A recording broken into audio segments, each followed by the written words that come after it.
Alors aujourd'hui, on va se préoccuper de ce qu'on appelle des références relatives et des références absolues. Alors, qu'est-ce qu'une référence? C'est en fait le nom de la cellule elle-même. Hein. C'est-à-dire que là, par exemple, si je clique, j'ai C2, hein, la référence c'est C2. Bien. Qu'on voit ici d'ailleurs. Ici, hein. Lorsqu'on fait des additions, par exemple, on va écrire évidemment le signe devant et puis on clique sur la référence du nombre A, donc il y a A2, plus la référence du nombre B, qui est B2. Et puis ensuite on fait entrer et on a le résultat. Notre expression, elle comporte maintenant deux références, A2 et B2. Alors, lorsqu'on veut copier ce résultat, cette expression, vers d'autres cellules, alors si on reste sur la même colonne, hein, on a vu que le collage allait modifier les références de ligne dans l'expression. Alors on va refaire cet exemple. Donc là, si je fais un copier ici sur, mettons, C6, donc je fais un coller, voilà. Donc qu'est-ce qu'il a fait, hein? Donc là, je vais faire échappement pour enlever les petits pointillés. Évidemment, il a changé le numéro de ligne, comme ça nous arrange d'ailleurs, en conservant sur les références les mêmes colonnes, puisqu'on n'a pas changé de colonne. Donc Excel, lui, il modifie sur un copier-coller en fonction, en fait, de la cellule de destination par rapport à la cellule d'origine, de source. Et donc, dans l'expression, on a donc ce qu'on appelle des références relatives, tout simplement parce que elles sont susceptibles d'évolution, de changement, suivant l'endroit où on va faire le collage de l'expression. Donc A2 comme B2 sont appelés des références relatives. Ici, on a le même calcul, mais cette fois-ci par colonne. Donc je clique sur la référence où il y a le nombre A, plus la référence où il y a le nombre 6. Je fais entrer. Si je copie cette expression, qui est ici représentée en couleur, avec du bleu pour B9, du rouge pour B10, bon. Si je copie cette expression, donc je vais faire un copier, si je le colle ici, mes références étant des références relatives, bon, puisque je reste sur la même ligne, il ne va pas changer les lignes de la référence. Par contre, je change de colonne. Donc il va modifier les noms de colonnes. Alors c'est ce qu'on va voir. Voilà, j'aboutis en effet à ce résultat. Et si je regarde l'expression, bon, il a bien colorié les bonnes cellules qui m'intéressent. Donc les lignes 9 et 10 sont restées telles quelles. Il ne les a pas fait évoluer. Par contre, il a fait évoluer le nom de la colonne. Il est passé en effet de, donc là, de B9 à F. Voilà. Voilà ce qu'on appelle des références relatives, c'est-à-dire que finalement, suivant le lieu où on déplace, disons, le collage, eh bien, le Excel va tenir compte des décalages en ligne et en colonne qui s'opèrent. Alors si, par exemple, je vais prendre un exemple un petit peu curieux, mais si par exemple je clique ici et je déplace ma formule ici, je fais un copier-coller ici, qu'est-ce qui va se passer? Ici, donc j'ai A6 plus B6. Là, je vais changer en fait de ligne et de colonne. Là, les deux. Coller. Voilà, j'ai 0. Alors, si je voulais retrouver mon 12, eh bien, ici, comme c'était B7 plus C7, d'ailleurs la preuve, ils sont là, voilà. Voilà où se trouveraient à ce moment-là les nombres qu'il faudrait fournir. Cette fois-ci, comme on a opéré sur un changement de ligne et de colonne, ben, il a fait aussi le changement sur les deux références. On est passé de A6 donc à B7 et de B6 à C7. Voilà. Tout ça, ça porte un nom, ce sont des références relatives, tout simplement parce qu'elles sont susceptibles d'être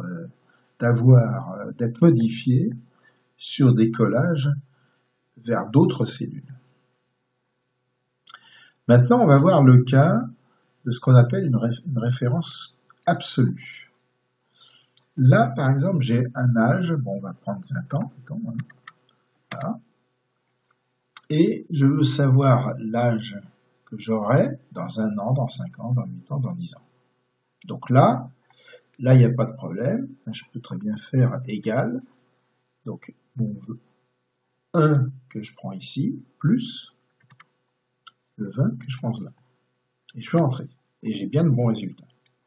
Donc là, si je colorie les cellules, ben ça va me faire, en effet, les cellules qui représentent bien les bonnes références, A23 et C21.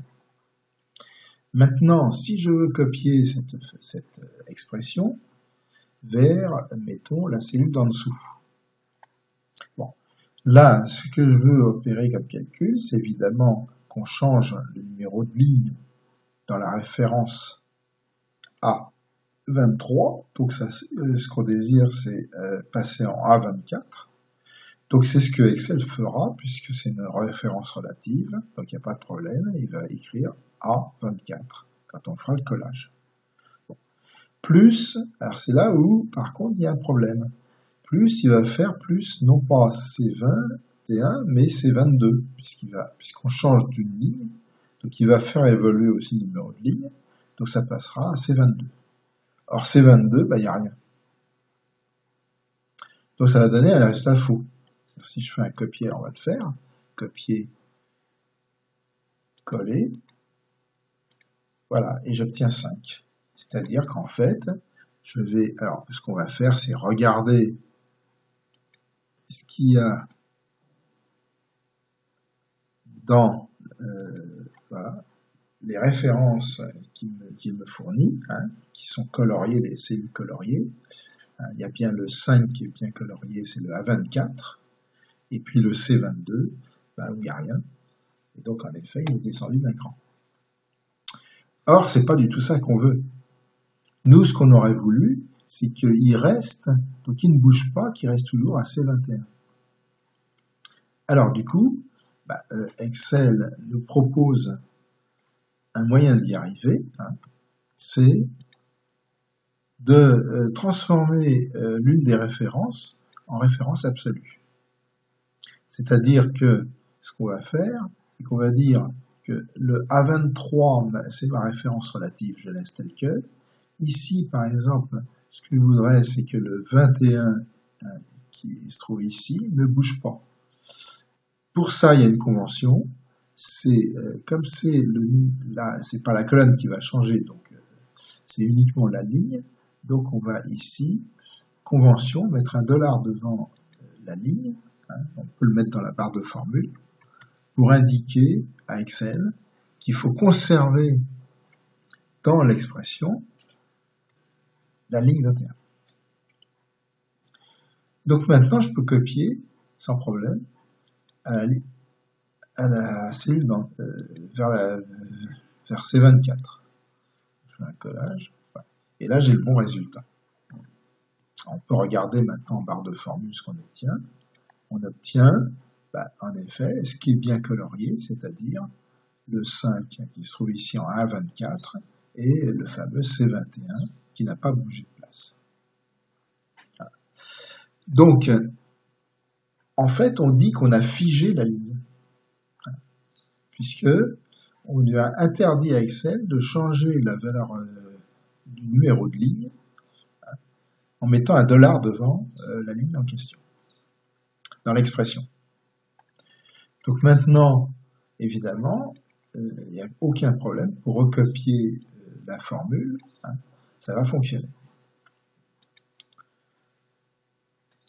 Ici, on a quelque chose de similaire, sauf que cette fois-ci, c'est un calcul en colonne. Donc là, on a toujours, mettons, on va reprendre le même âge, 20. Bon. Donc ça sera en A32. Ici, bon, ça sera égal à l'âge dans la cellule, plus l'âge actuel, plus A32. On fait entrer. Ça, c'est bon. Et maintenant, ce qu'on désire, alors là, notre expression là actuellement contient que des références relatives. Donc ça veut dire que si je déplace, si je fais un collage sur, mettons, la colonne d'après, ce qui va écrire, c'est que, comme on reste sur la même ligne, donc il ne va pas changer le numéro des lignes, ça sera toujours 30 et 32. Donc là, par contre, ce qu'il va faire, c'est qu'il va changer les noms de colonnes. C'est-à-dire que là, puisqu'on va sur de B en C, ça veut dire qu'il va passer en C30 plus B32. Mais B32, c'est ici.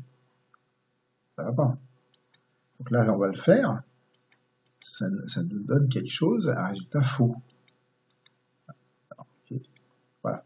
Ça me fait 26 ans au lieu de 25. C'est normal.